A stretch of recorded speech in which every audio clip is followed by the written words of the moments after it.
The scent of antiseptic lingered in the silent corridors of St. Helena's Hospital as the night shift took over, the fluorescent lights flickering just once before steadying to their constant, watchful glow.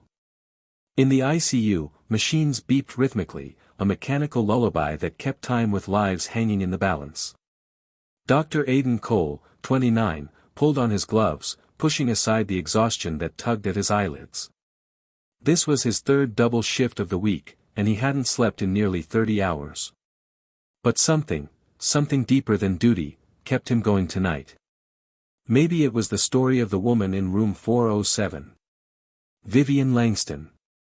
The name whispered through the hospital like a rumor wrapped in reverence. A self-made millionaire, philanthropist, and media recluse, Vivian had been in a coma for 9 months after a near-fatal car crash outside Aspen. She had no immediate family. No visitors. Only a tight-lipped team of lawyers who made sure her bills were paid and her private room remained untouched by unnecessary staff. But something about her case had always tugged at Aidan. Tonight, while the regular nurse called in sick and others rushed to fill more pressing emergencies, Aidan volunteered to check on her. Not just a check, a full bandage change. When he entered her room, the air felt still, almost sacred. She looked serene, peaceful, like someone dreaming of a life she once had. Aidan moved carefully, removing the old dressing from a healing scar across her shoulder. His fingers, trained and precise, worked with a gentleness usually reserved for loved ones, not strangers. "Hey, Ms. Langston," he said softly. "You don't know me, but I know a bit about you.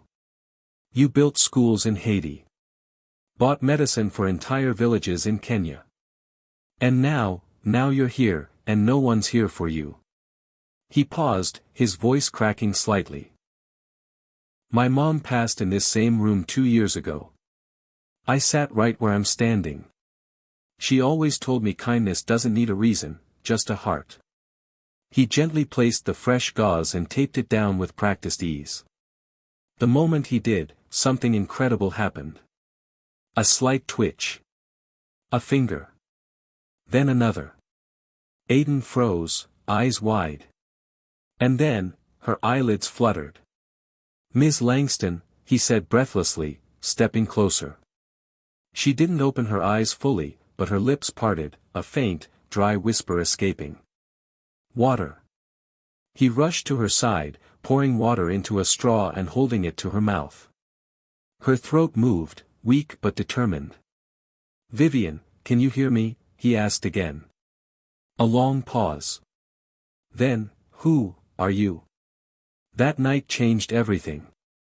Word of her miraculous awakening swept through the hospital like wildfire. The doctors were stunned. Comas rarely reversed after 9 months, and when they did, it was never like this, alert, responsive, speaking within minutes. But the real miracle, as Aidan would later realize, wasn't just medical. Vivian's recovery was slow, but steady. Over the following weeks, Aidan continued checking in, unofficially at first, then at her request. She liked his stories, the way he spoke to her like a person, not a patient. "I heard you the night I woke up," she told him one afternoon, her voice still raspy but stronger now. "You were the first human voice I truly heard in months." Aidan smiled. "I was just talking." "No," she said, eyes welling up. "You were seeing me when no one else did. That matters." Vivian began asking questions about the world, what she missed, what changed. Aidan told her about new medical tech, the war in Europe, the charity events she used to sponsor that now sat paused, waiting for her return. One day, she looked out the window and asked, "Do people still believe in doing good, Dr. Cole?" "I think they want to," he said. "Sometimes, they just forget how." She didn't respond.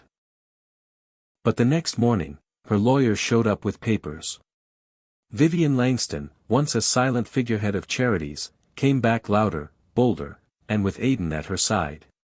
She offered him a position as the chief medical director of a new foundation, the Langston Human Care Initiative.